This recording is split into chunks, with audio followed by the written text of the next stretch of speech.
Today I'll teach you the easiest way to paint a mountain. A palette knife will give you an awesome impasto texture.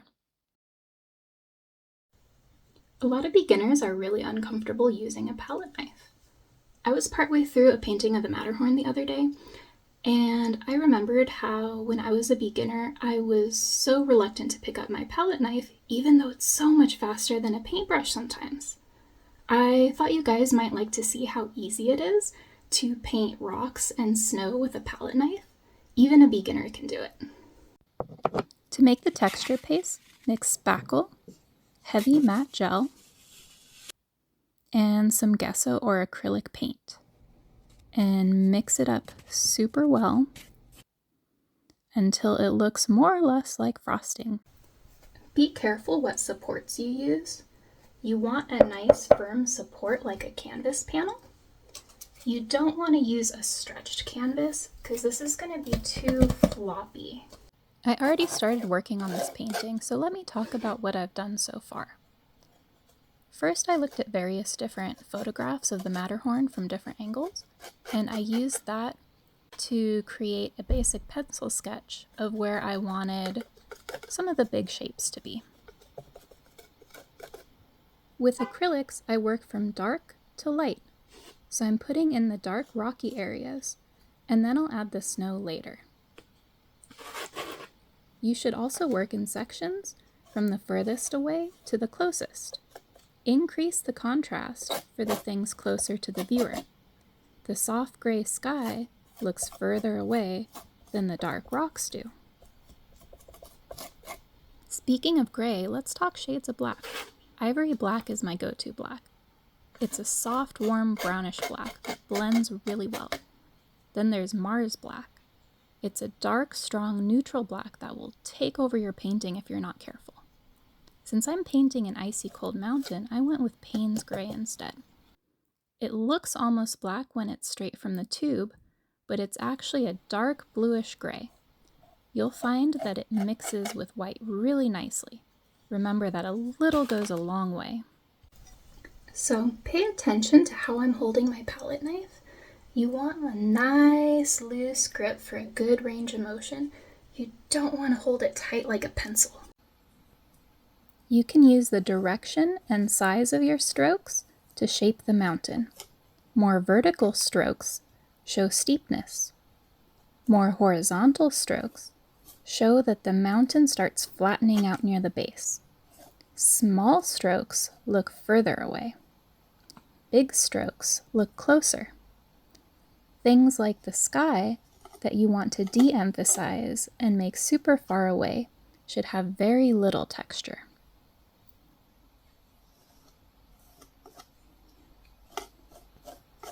Pay attention to whether you're painting over wet or dry paint. If the paint underneath is wet, your fresh white paint will pick that up and it will give you a nice shadow effect. If you want your snow to look bright and clean though, make sure that the paint underneath is dry.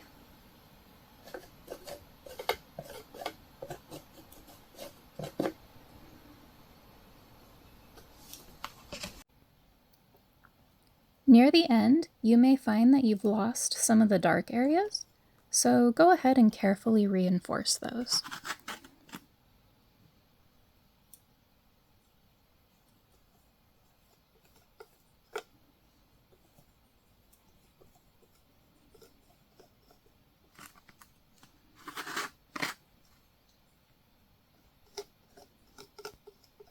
I'm pretty happy with how things are looking so far, but it needs a little something. Gold makes monochromatic art a lot more interesting.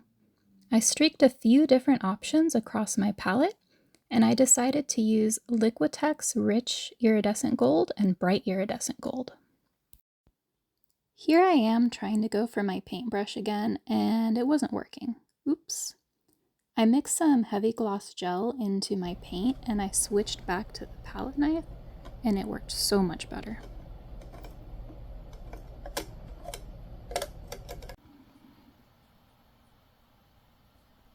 I really love this rich iridescent gold paint.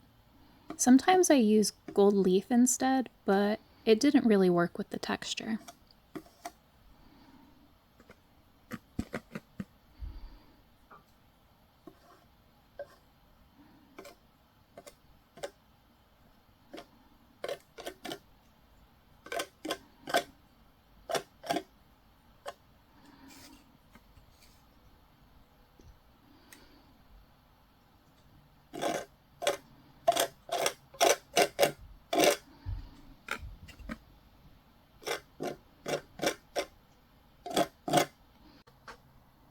If you have two different shades of gold paint, you can switch to the lighter one to really emphasize the edges of the peaks.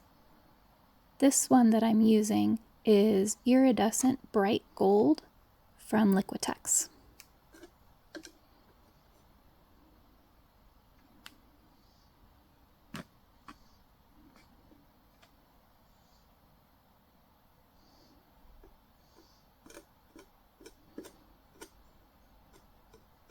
And don't forget to sign it when you're done.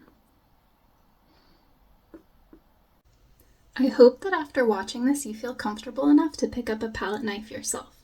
They're such a versatile, easy to use tool that if you're not using a palette knife regularly, I think you're really selling yourself short.